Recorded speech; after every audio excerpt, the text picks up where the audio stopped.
Good everybody, thanks for stopping by. Today's video, I'm going to be having a look at the dcdc charger from Bluetti, and they call it the Charger 1. You can see how small this box is as to how small this unit's going to be. Now we'll jump into that box in just a sec, but I just want to have a quick look at the website because Bluetti has actually given me the thumbs up to do sort of a comparison video to the competitors. Now the competitors obviously is going to be the EcoFlow alternator charger that I've got currently set up in the car. So we're going to have a look at that. And throughout the video, I'm going to be comparing this unit to that one. I think a lot of people may be looking at these two as purchase options.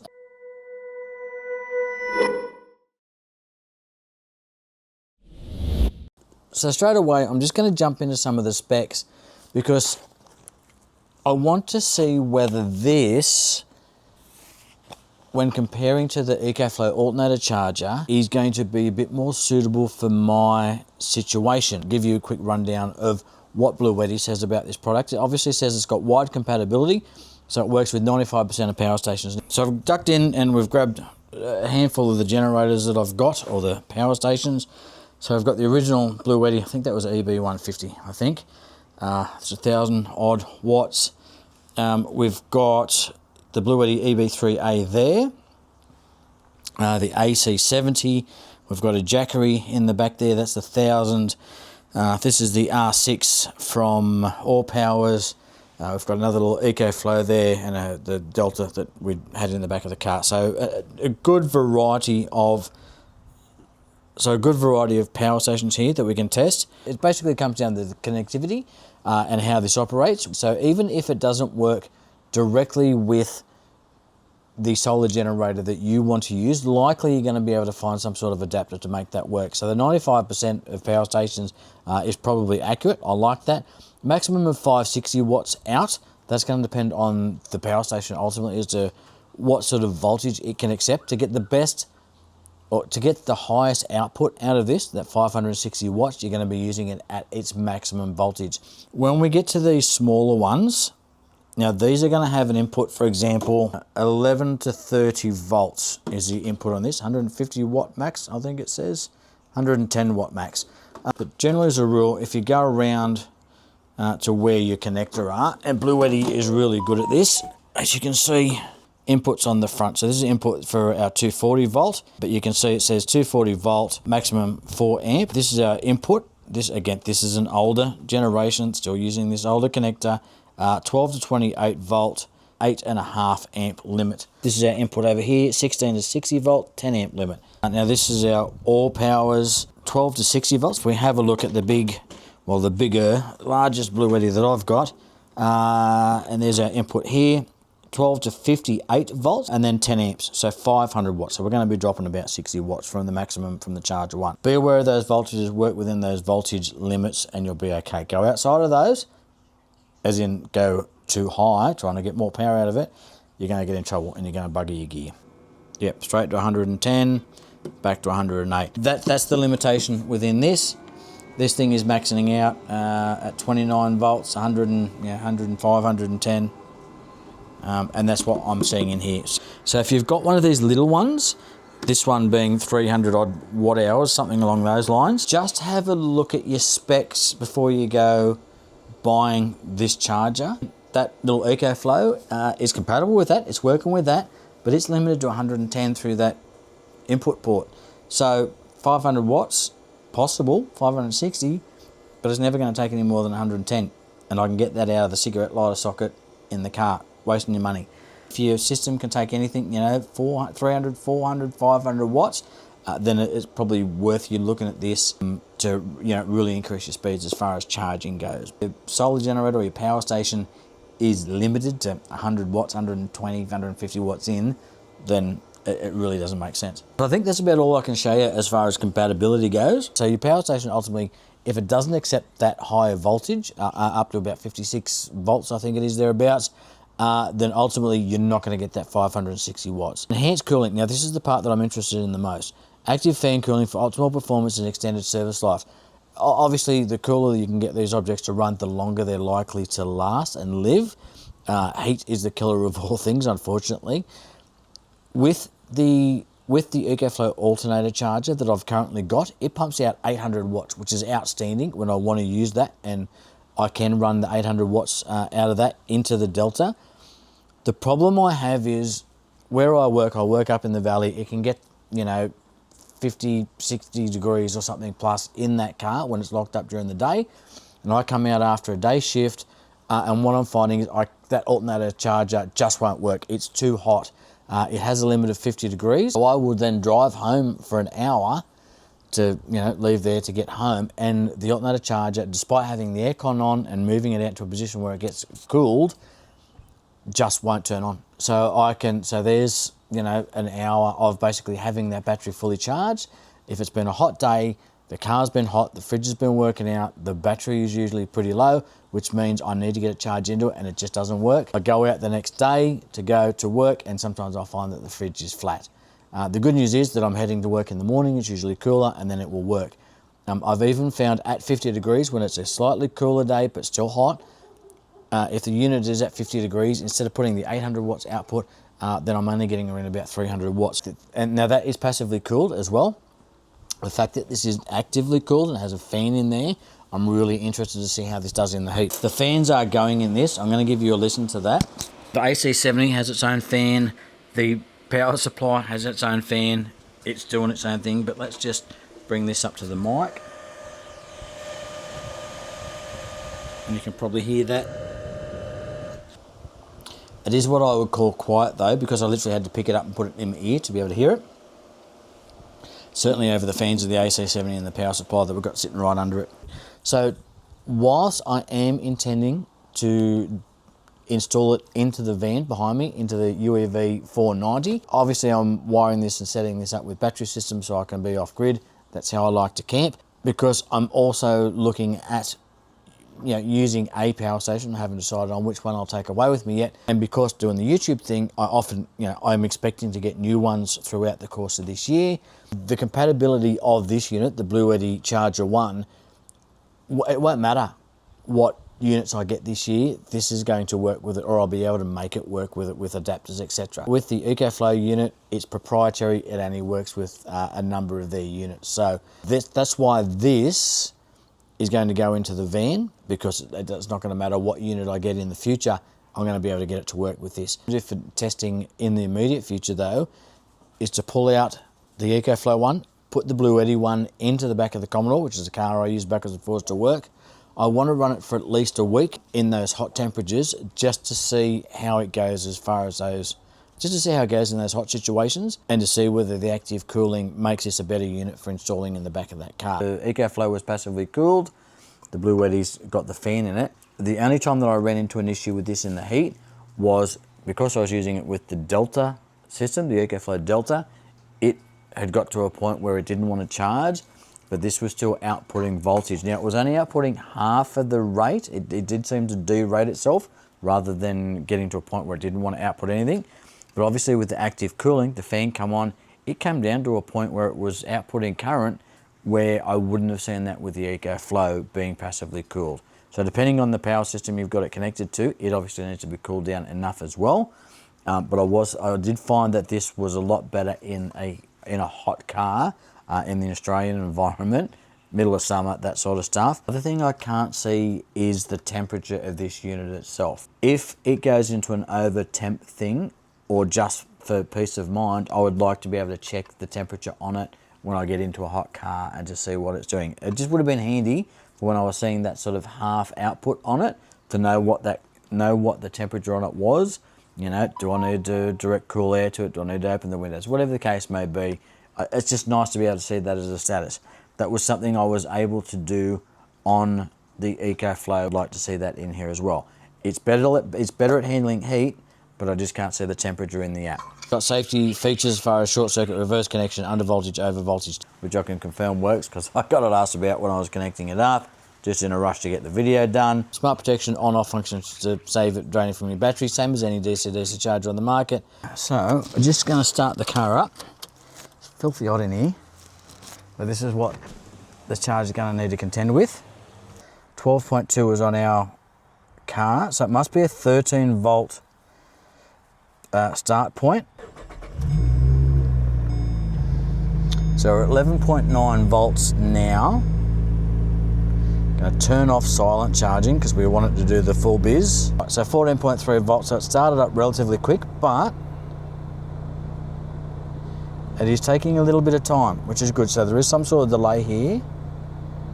Now it's switched on, so maybe 30 seconds in the delay, which is probably all you need. Straight up to that 498 watts, so we're going to be seeing that, 450 something or whatever it was, I think, going into the Delta. Okay, it's gone up to 500 watts, so we're seeing 504 going into that. See how quickly it drops once we've, just see how quickly it turns off once we've shut the car off. All right, so straight away that voltage at the start battery has gone back to 11.8. So that should be a cut-off, I would assume. It's still holding, which, okay, so it's shut off, 12.5. So it looks like they've got a 12.5 cut-off as far as the battery voltage, starting battery voltage, and a 13 volt start voltage, which is roughly what I would have picked anyway. A 2-year warranty, okay, so 2-year warranty on this one. I don't know how that compares to other products. It'll work on a 12 volt and a 24 volt system. So that's outstanding. I didn't realize this was a 12, 24 volt compatible system. So this is on, and I would assume is activated because it triggers at 13 volts on the 12 volt system. So I'd have to assume 26 volts would be the trigger here. I can't really test that. I don't have any way of varying that voltage at around that 24 volts, unfortunately. I'm showing zero, literally zero standby current whilst it is connected up. The charger is on, so it's got power. You can see the little light on. So I'm showing literally zero output or zero standby current whilst that's connected, which is absolutely perfect. As you can see, it is firing up and charging. So we're taking 500 watts there in charge, 498, close enough to 500. When it's connected up to your battery, that light's going to go on and it's going to be solid green. Show you that again. So not charging, light goes solid green. We'll plug her in.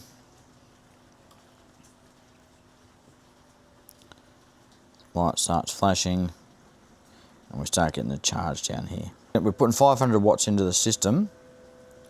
542, so you're losing nearly 10% on the battery end. Now that's at 24 volts, whether that's the same at 12 volt, I don't know, but we can check that. 4 volts, we're only pulling 20 amps. I'm just going to convert this to a 12 volt system. So it needs to be charged up a little bit, both of those batteries. I have been playing around with those. So it has started. We are now at 13 volts basically, so there is a little bit of dip in the battery. We're pulling 43 amps. The 12 volt system, zero standby current. So literally zero standby current when it is not been triggered and turned on. And 573 watts. So it is obviously more efficient on the 24 volt system. Whether you're running a 24 volt system or a 12 volt system, it's not going to care. It's just going to be taking power and your alternator is not going to care, providing that your alternator is large enough to support it. It's about 42 watts on a 24 volt system to run this. As far as losses goes, up conversion of the voltage. On the 12 volt system, it was around about 73 watts. As far as simplicity of use, you really don't get much easier than this. Obviously, we've got the cable that comes in the package. Recommended that you have your own protection on the other end of the lead closest to your battery. You really should be putting your own protection on any lead that's going to be connecting up to your battery anyway. I think they're currently on sale Australia for around about $400, $399, I think they are. I don't know whether additional discounts or anything can be applied to that. We'll see if we can get a discount on that as well for viewers. There's the bootlace crimps on there, which are really, really well done. Got to be some of the nicest crimps that I've actually seen. Heat shrink on the end of the cable, they're all done really, really well. It's a 6-gauge wire. It's all marked, so you can see, all labelled. It's got the sheath on it. Then we've got our MC4 connector, which is going to go on the output side. In your packet, you've got an Allen key. That is going to fit in under these little rubber covers. So lift those up. Got Allen grub screws down the bottom there. Undo those grub screws. Plug the appropriate side in. They are marked appropriately. Just tighten it back up and you're good to go. And then we'll literally just take the other end of this cable, which has the big ferrules on it. Once you put those once you put those ferrules in, there's sheathing here, like the heat shrink that covers it up. They've all been labelled appropriately, which is outstanding. Heat shrink here, everything is, I mean, look, everything is Mickey Mouse. As far, this is a polished system. I mean, just, there is no doubt about this. There is not, yeah, I'm mumbling my words here, but what I'm trying to say, like, I don't want to go over the top here with this, but this is, I mean, literally from every angle, this is, I mean, for going functionality and all that sort of stuff, we haven't even connected it up yet, but from a form factor, from a fit and finish, the way this thing goes together is perfect. It is literally perfect. And I suppose, look, this is just a box, you know what I mean? I mean, it's all nice, it's all screwed together well, whatever, but the cabling, the thing that has really put me over the top with this is the cabling. Just because I've got to tell you, look, I'm not the best person when it comes to cabling and finishing things off. I slap things together and they work. They're usually not pretty. This is, yeah, it's pretty. It's just, whoever, Bluetti, whoever did these cables, whoever did the sheathing, whoever did the terminations, go and shake their hand. Seriously, they have outdone themselves. They have really, really outdone themselves. Exceptional job, exceptional job. It just, something that I really appreciate as I get older is I say craftsmanship, because look, I know these come out of a factory, but there's people out there that are putting these crimps on, that are doing these wires up, that are putting that heat shrink on. You know, the fact that the battery negative, you know, battery negative, battery positive, the fact that that heat shrink is on, it's in the right position. The fact that just little things like this, the fact that this heat shrink is on, right? It doesn't go all the way up. It's not covering the terminal. So that's not going to stop any connection when we make that to the battery. This is the same. That heat shrink is perfect. The fact that the label on it, on both of those, points to the top. It's a perfect job. Looking in the end of the terminations, right? You can see the wire that's in it all the way to the end before they've crimped it and shut it. I mean, that is, same on that one. It's just perfect. I normally don't froth over stuff like this. Like, you sort of look at it and go, yeah, look, that's nice and stuff, but there's not a thing on these. There is not a thing on this charger at this point from a fit and finish and quality perspective that I don't like. It is, everything is 100%. I can't complain. Flexibility of changing the output on this, it's just huge. Flexibility for this unit is massive. Now, again, wanting to do the comparison thing to show you the pros and the cons, compare that to the EcoFlow, which can only be used with the EcoFlow and only with some of their units, because we've got a proprietary plug on it that connects to their power stations. Now, the benefit of this is that means that alternator charger is talking to their systems and it's working backwards and forwards. So I can, when I log into their app, I can see what's going on the one screen with the alternator charger and the power station, which is absolutely awesome. You don't get that with this because you've got the additional capability, and then obviously you can be using this against multiple systems, and that's obviously not going to be talking to those multiple systems. If I'm honest, I would take flexibility over being able to see some information on a screen. It just makes it that little bit more adaptable. Power output, 560 watts, 800 watts, which is realistically is massive. Again, around about the 500 watts here, 400 odd watts out of this, and then about 500 odd watts out of the XS50, just a little bit over. So similar to what you're getting out of this. It's mid to upper range of what you're going to see out of a dc-dc charger. Yeah, just certainly the ones we're comparing it to anyway. So the majority of your off-the-shelf stuff. If you want to go over sort of that 500 watt range, for most people you find they will tend to parallel dc-dc chargers because they've got big alternator output and they can do that. This sort of 500 watt range is a reasonably safe draw on your alternator load for most cars these days. Still limited to 10 amps out. That limit though is in line with your power stations. It doesn't do you much benefit outputting 20 amps out of this sort of thing if your power station is only going to take 10 amps anyway. So that 10 amp limit is fine because the way they're connecting here. EcoFlow gets around that in a proprietary method by using a massive connector that you can put in higher current. With this, 10 amps is fine, and that's what gives you compatibility with all your other units. But the way you alter that output is you have to change the voltage in this. You do have the ability to use this as in an offline mode, which means you don't need to go and register an account or do anything silly like that. I know some people don't like that. I'm not a big fan of it myself, but it will just show up as a name and you'll be able to go in and do everything you need to do, change your voltages and all that sort of stuff. But you get a nice little screen if you do register an account. I already have one because I've got previous Bluetti devices. And then you get your nice little logo that shows you your little charger, and you can go in and you get your nice little screens and stuff like that. The biggest benefit of this is its flexibility in being able to use this with multiple different units. The size obviously is huge.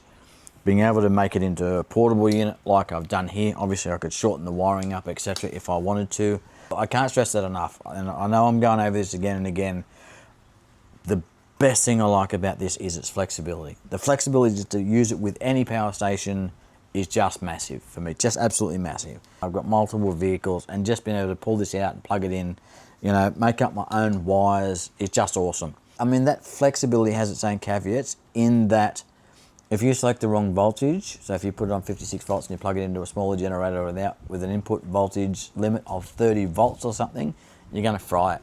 Not this, you'll fry a power station. That being said, they do have multiple things that you need to click to say, yes, I have disconnected it.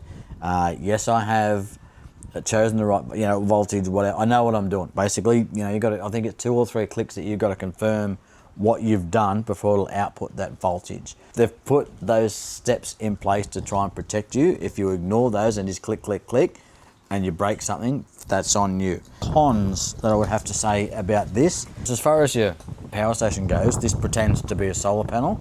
What that means is you lose your solar panel input. So if you've got this connected to your power station, it means you can't input a solar panel. So that means that you can't have this and a solar panel connected at the same time. If you are driving and then you pull up and you want your solar to work, you've got to go in, disconnect this, and go and plug in your solar panels. So it is disappointing that they don't have maybe a pass-through that can be switched. So you could plug your solar panel into this, and then when this shuts off, it doesn't have that 13 volts from your alternator, that it would just switch back to that pass-through from the solar panel. Might mean the unit might need to be a little bit bigger, a little bit heavier. I don't have any solar panels on the Commodore, so it was a non-issue for me. Other than the lack of a little bit of app control, so I would like to see a little bit more there. That's the only downfall of this unit that I can think of, is that you can't connect this and a solar panel at the same time. On that note, I think we're going to wrap that up. That's been the Bluetti. So that's been the Bluetti Charger 1. Again, the biggest benefit of this thing is its flexibility to be able to use it with any sort of power station that you want. 95% they say.